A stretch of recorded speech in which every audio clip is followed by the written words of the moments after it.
பிதா சுதன் பரிசுத்த ஆவியின் பேராலே ஆமேன். ஆண்டவர் உங்களோடு இருப்பாராக, உம் ஆன்மாவோடும் இருப்பாராக. புனித பவுல் கொலேசியருக்கு எழுதிய திருமுகத்தில் இருந்து வாசகம். அதிகாரம் 3, இறை வார்த்தை 13.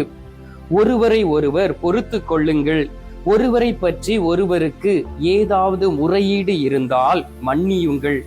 ஆண்டவர் உங்களை மன்னித்தது போல நீங்களும் மன்னிக்க வேண்டும். ஆண்டவரின் அருள்வாக்கு. இறைவா உமக்கு நன்றி. கிறிஸ்துவுக்குள் பிரியமான என் அன்பு சகோதர சகோதரிகளே, இந்த அதிகாலையிலே இந்த கத்தோலிக்க காணொளியின் வழியாக உங்களை சந்திப்பதில் பெரும் மகிழ்ச்சி கொள்கின்றேன். இது ஆண்டவருடைய திட்டம். எனவேதான் நீங்கள் ஆண்டவரை இந்த நற்கருணையிலே தரிசித்துக் கொண்டு இருக்கிறீர்கள். ஆண்டவருடைய திட்டம் இல்லாமல் யாருமே இந்த ஜெப வழிபாட்டில் கலந்து கொள்ள முடியாது என்பதை நான் விசுவசிக்கின்றேன். நீங்களும் இந்த நாளிலே விசுவசித்து ஆண்டவர் தரக்கூடிய அந்த வார்த்தைகளை கேட்டு உங்களுடைய வாழ்க்கையை மாற்றி ஆண்டவருக்கு உகந்த ஒரு வாழ்க்கை வாழ்ந்து ஒரு புனித தன்மையோடு ஒவ்வொரு நாளும் ஆண்டவரை தேடி ஆண்டவர் கொடுக்கக்கூடிய அந்த வல்லமையும் பலத்தையும் சமாதானத்தையும் பெற்று அதன்படி நடக்க உங்களுடைய வாழ்க்கையை அமைத்துக் கொள்ளுங்கள். பிரியமானவர்களே, ஆண்டவர் இந்த நாளிலே உங்களையும் என்னையும் பார்த்து சொல்லுகின்றார், ஒருவரை ஒருவர் பொறுத்து கொள்ளுங்கள் என்று அவர் வாக்கு கொடுக்கின்றார். எதற்காக நாம் மற்றவர்களை பொறுத்து கொள்ள வேண்டும்? நீங்கள் நினைக்கலாம், ஃபாதர், எல்லோரும் எனக்கு தீமை செய்து கொண்டு இருக்கிறார்கள், வீட்டில் நிம்மதி இல்லை, என்னுடைய சகோதரி எனக்கு எதிராக பேசுகின்றார், என்னுடைய சகோதரன் என்னிடம் இருக்கக்கூடிய சொத்துக்களுக்காகவும் பணங்களுக்காகவும் மட்டுமே என்னோடு பேசிக்கொண்டு இருக்கின்றார், சில பேர் என்னை எப்படியாவது விழ வைத்து விட வேண்டும் என்று நினைத்து கொண்டு இருக்கிறார்கள், நாளுக்கு நாள் எதிரிகள் தான் பெருகி கொண்டு இருக்கிறார்கள், இந்த சூழ்நிலையில் நான் எப்படி மற்றவர்களை பொறுத்து கொள்ள முடியும் என்று நீங்கள் கேட்கலாம்.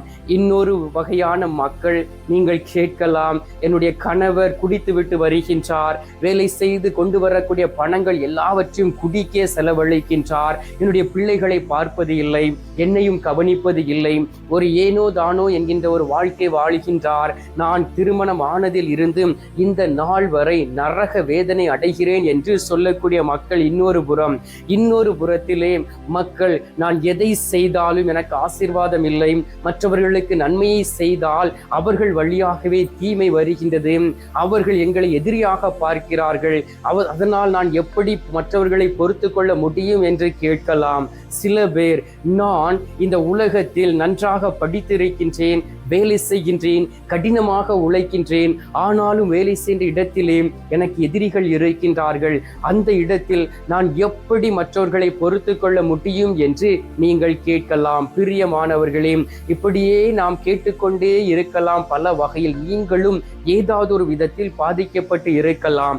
நானும் ஒரு வகையில் பாதிக்கப்பட்டு இருக்கின்றேன். நானும் அதிக நேரத்திலே இப்படிப்பட்ட கேள்விகளை நற்கருணை நாதருக்கு முன்பாக நான் எழுப்பியது உண்டு.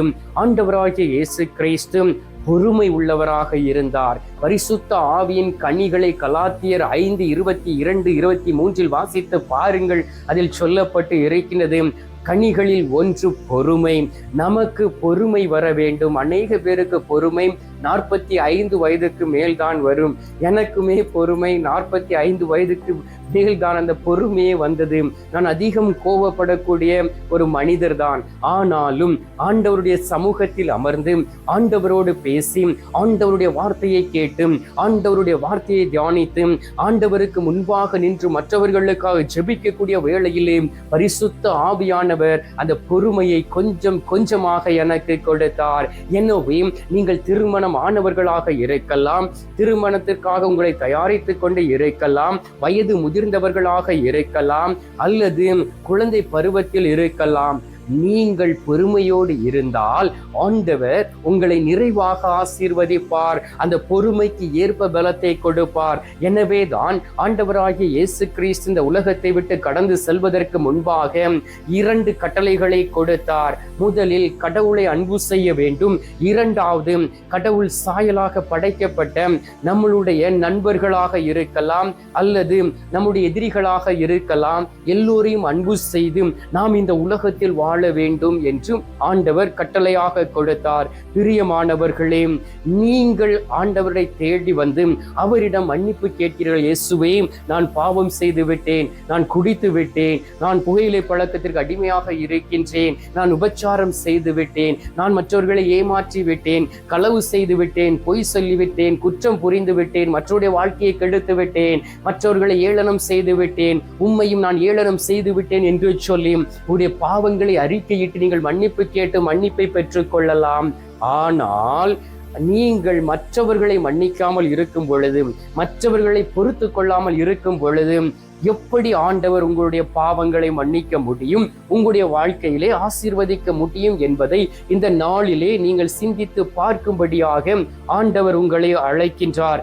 எனவே தான் கொலேசியர் 3வது அதிகாரம் 19வது இறை வார்த்தையில் சொல்லப்பட்டு இருக்கிறது, திருமணமான ஆண்களே உங்கள் மனைவியிடம் அன்பு செலுத்துங்கள், அவர்களை கொடுமைப்படுத்தாதீர்கள் என்று ஆண்டவர் சொல்லுகின்றார். பாருங்கள், எவ்வளவு ஒரு பவர்ஃபுல்லான ஒரு வார்த்தையை ஆண்டவர் கொடுக்கின்றார். அநேக குடும்பங்களில் இருக்கின்றன, எனக்கு என்னுடைய மனைவியை பிடிக்கவில்லை, நான் இப்படிப்பட்டவளை கல்யாணம் முடித்து விட்டேனே, அவள் பொண்ணோ பொருளையோ கொண்டு வரவில்லை, இவ்வளவு நகை போடுவேன் என்று சொன்னார்கள், இவ்வளவு ரொக்கம் கொடுப்பேன் என்று சொன்னார்கள், என்னை ஏமாற்றி விட்டார்கள், எனக்கு இவளை பிடிக்கவில்லை, அவளுடைய தாய் வீட்டிற்கு அனுப்பி விடுவேன் என்று சொல்லி திருமணமான ஆண்கள் கடவுளோடு நீங்கள் செய்த உடன்படிக்கை உடைத்தீர்கள் என்றால் ஆண்டவர் உங்களை உடைத்து போடுவார். உங்களுக்கு ஆண்டவர் ஒரு மனைவியை கொடுத்திருக்கிறார் என்றால் அவர் கருப்போ சிவப்போ, பணம் இருக்கிறவரோ இல்லாதவரோ, ஏழையோ பணக்காரரோ, அவர்களை நீங்கள் அன்பு செய்யக்கூடிய வேளையிலே ஆண்டவர் என்றும் உங்களை நேசிப்பார், உங்களோடு இருந்து உங்களை வழிநடத்துவார். எனவே ஆண்களுக்கு அதிகமாக தேவை பொறுமை. பெண்களும் உங்களுடைய கணவரை கொடுமைப்படுத்தக்கூடாது, வேதனைப்படுத்தக்கூடாது, கஷ்டப்படுத்தக்கூடாது. ஏனென்றால் அவர்கள் குடும்பத்திற்காக உழைக்கக்கூடியவர்கள். சில நேரங்களில் மனம் வருந்தும்படியாக பேசிவிடலாம், சில நேரங்களில் உங்களை வெறுத்து விடலாம், சில நேரங்களில் மனக்கசப்போடு உங்களை திட்டிவிடலாம். அந்த நேரத்திலே பொறுமையோடு இருந்து ஆண்டவருடைய சமூகத்தில் கடந்து வந்து ஆண்டவரை நோக்கி ஜெபித்து பாருங்கள். ஆண்டவர் உங்களுடைய ஜெபத்தை கேட்பார். நீங்கள் நீதிமொழிகள் 31:30 வாசித்து பாருங்கள். எழில் ஏமாற்றும், அழகு அற்று போகும், ஆண்டவரிடம் அச்சம் கொண்டுள்ள பெண்ணே புகழத்தக்கவள் என்றும். உங்களுடைய அழகு அற்று போகும் அன்பார்ந்தவர்களே, நீங்கள் 20 வயதில் இருக்கக்கூடிய உங்களுடைய அழகு 40 வயதில் இருப்பது இல்லை, 50 வயதில் இருப்பது இல்லை. அதே போல் உங்களுடைய எழில், நீங்கள் மேக்கப் பண்ணிவிட்டு நீங்கள் போகலாம், உங்களுடைய எழில் எல்லாமே உங்களை ஏமாற்றும், உங்களை விட்டு போய்விடும். உங்களுடைய உள்ளம் பரிசுத்தமாய் இருக்குமே என்றால், உங்களுடைய உள்ளம் அழகாக இருக்குமே என்றால், திருமணத்திற்காக தயாரிக்கப்பட்ட ஒரு பெண்ணை போல அழகு வாய்ந்ததாய் இருக்குமே என்றால், கண்டிப்பாக ஆண்டவர் உங்களோடு இருந்து செயலாற்றுவார். ஆண்டவர் உங்களை ஆசீர்வதித்து ஆண்டவர் உங்களை பெருமைப்படுத்துவார். அப்படிப்பட்ட பெண்களை புகழத்தக்கவர்களாக இருப்பார்கள். இப்படிப்பட்ட பெண்களிடம் கண்டிப்பாக பொறுமை இருக்கும். எனவே ஒருவரை ஒருவர் பொறுத்து கொள்ளுங்கள் பிரியமானவர்களே. நீதிமொழிகள் 12:4 சொல்லப்பட்டு இருக்கின்றது, பண்புள்ள மனைவி தன் கணவனுக்கு மணி முடியாவாள், இழிவு வருவிப்பவள் அவனுக்கு எலும்புருக்கியாக இருப்பாள் என்று சொல்லப்பட்டு இருக்கின்றது. நீங்கள் உங்கள் கணவரிடம் சண்டை போட்டுவிட்டு 1 மாதம் அல்லது 5 மாதம் அல்லது 1 வருடம் உங்களுடைய தாய் வீட்டில் போய் இருந்து விட்டீர்கள் என்றால், உங்களுடைய கணவர் இன்னொரு பெண்ணை பார்த்துவிட்டு சென்று விடுவார் பிரியமானவர்களே. எனவே உங்களிடம் இருக்கக்கூடிய அந்த பண்பும் பணிவும் பொறுமையும் உங்களுடைய கணவருக்கு ஒரு மணிமுடியாக இருக்கும், அல்லது நீங்கள் ஒரு எலும்பு உருக்கியாக மாறிவிடுவீர்கள். எனவே இந்த நாளிலே குடும்பத்தை ஆசீர்வதிக்கும்படியாக ஆண்டவர் என்னோடு பேசியிருக்கிறபடியினால் உங்களுக்கு இந்த வார்த்தையை ஆண்டவர் சொல்லி இருக்கின்றார். எனவே இந்த வார்த்தையை கேட்டுக்கொண்டு இருக்கக்கூடிய நீங்கள் ஒருவரை ஒருவர் பொறுத்து கொள்ளுங்கள். காலம் மிகவும் சிறியது பிரியமானவர்களே, நம்முடைய வாழ்க்கை வட்டம் மிகவும் குறுகியது. எனவே வாழக்கூடிய நாட்களிலே பொறுமையோடு இருந்து மற்றவர்களை நேசித்து மற்றவர்களை அன்பு செய்து மற்றவர்களுக்கு உதவி செய்து நடக்கக்கூடியவர்களாக இருப்போம். ஆண்டவர் நம்மை ஆசீர்வதிப்பார். எனவே கண்களை மூடி சில மணி துளிகள் நற்கருணை நாதரை நோக்கி விசுவாசத்தோடும் நம்பிக்கையோடும் நாம் செபிப்போம். எங்கள் பரலோக தந்தையே, இயேசு கிறிஸ்துவே, தூயனல் ஆவியே, தகப்பனே, இந்த அருமையான காலை பொழுதிற்காக உமக்கு நன்றி அப்பா. இந்த காலை பொழுதிலே உன்னதமான பிரசன்னத்தினால் எங்களை நிரப்புகிறவரே, உம்மை ஆராதிக்கின்றோம். எங்களுக்கு தாயும் தகப்பனுமாய் இருக்கக்கூடிய அன்பு நேசரே, உமது அன்பு பிள்ளைகளாகிய நாங்கள் உம்மை தேடி வந்திருக்கின்றோம். சில நேரங்களில் விசுவாசமற்றவர்களாக இருந்தது உண்டு, நேர்மையற்றவர்களாக வாழ்ந்தது உண்டு, பொறுமை அற்றவர்களாக இருந்தது உண்டு, மற்றவர்களை ஏற்றுக்கொள்ளாதவர்களாய் இருந்தது உண்டு. ஆண்டவரே, மற்றவர்களை மன்னிக்காதபடி உம்மிடம் வந்து மன்னிப்பு மட்டும் கேட்டு நடந்த சூழ்நிலைகள் உண்டு. இந்த நேரத்திலே எங்களுடைய தவறுகளை உணர்ந்து, எங்களுடைய குற்றங்களை உணர்ந்து உம்மை நோக்கி செபிக்கிறோம் அப்பா. உமது பரிசுத்த ரத்தம் எங்கள் மீது ஊற்றப்படுவதாக. ஆண்டவரே, நீர் பெற்றுக்கொண்ட அந்த பொறுமையை எங்களுக்கு தருவீராக. நீர் இந்த உலகத்தில் பொறுமையோடு இருந்ததை போல் நாங்களும் எங்களுடைய குடும்பத்தில் இருக்கிறவர்களும் பொறுமையோடு இருக்கவும், ஒருவரை ஒருவர் ஏற்றுக்கொண்டு நடக்கக்கூடிய பிள்ளைகளாய் மாறிவிட வேண்டுமாய் மை நோக்கி செபிக்கிறேன் அப்பா. ஆண்டவராகிய இயேசு கிறிஸ்துவே, இரக்கத்தின் தெய்வமே, ஒளியாய் இருக்கக்கூடிய உன்னத தகப்பனே, உமது அன்பு பிள்ளைகளாகிய நாங்கள் அனைவரும் ஒரே குடும்பமாய் உம்மை தேடி வந்திருக்கின்றோம். எல்லோரையும் ஆசீர்வதியும். எழில் அற்று போகும், அழகு அற்று போகும், எழில் ஏமாற்றும் ஆண்டவரே, உம்மிடம் கொண்டுள்ள அந்த அச்சமே எங்களை புகழ வைக்கும் என்பதை அறிந்து இதோ மை நோக்கி செபிக்கின்றோம். எல்லோரையும் பண்புள்ளவர்களாக மாற்றுவீராக.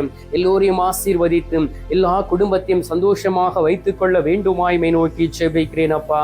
இந்த அருமையான நேரத்திலே நீர் எங்களுடைய ஜெபத்தை கேட்டிருப்பதற்காக உமக்கு நன்றி. ஜெபத்தை கேட்டு பதில் தந்திருப்பதற்காக உமக்கு ஸ்தோத்திரம், ஸ்தோத்திரம், ஸ்தோத்திரம். மீட்பெரும் இரட்சகருமான இயேசுவின் திருக்கரத்தில் ஒப்புக் கொடுத்து எங்கள் பாதுகாவலராம் புனித சூசையப்பர் வழியாக ஜெபிக்கின்றோம். அன்பு தந்தையே, ஆமேன். பரலோகத்தில் இருக்கிற எங்கள் பிதாவே, உம்முடைய நாமம் அர்ச்சிக்கப்படுவதாக. உமது ராஜ்யம் அருக. உமது சித்தம் பரலோகத்தில் செய்யப்படுவது போல பூலோகத்திலும் செய்யப்படுவதாக. எங்கள் அனுதின உணவை எங்களுக்கென்று அளித்தருளும். எங்களுக்கு தீமை செய்கிறவர்களை நாங்கள் பொறுப்பது போல எங்கள் பாவங்களை பொறுத்தருளும். எங்களை சோதனை விழவிடாதையும் தீமையில் இருந்து எங்களை ரட்சித்தருளும். ஆமீன். அருள் நிறைந்த மரியே வாழ்க, கர்த்தர் உடனே பெண்களுக்குள் ஆசீர்வதிக்கப்பட்டவள் நீரே. உம்முடைய திருவயிற்றின் கனி ஆகிய இயேசுவும் ஆசீர்வதிக்கப்பட்டவரே. அஜிஷ்ட மரியே, சர்வேசுடைய மாதாவே, பாவிகளா இருக்கிற எங்களுக்காக இப்பொழுதும் எங்கள் மரண நேரத்திலும் வேண்டிக் கொள்ளும். ஆமீன். பிதாவுக்கும் சுதனுக்கும் பரிசுத்த ஆவிக்கும் மகிமை உண்டாவதாக. அதில் இருந்தது போல இப்பொழுதும் எப்பொழுதும் என்றென்றும் இருப்பதாக. ஆமீன். அன்பார்ந்தவர்களே, நற்கருணை நாதர் தரும் ஆசீர்வாதத்தை நம்பிக்கையோடும் விசுவாசத்தோடும் ஒவ்வொருவரையும் பொறுத்து கொள்ளக்கூடிய வரத்தை கேட்டு பெற்றுக்கொள்வோம்.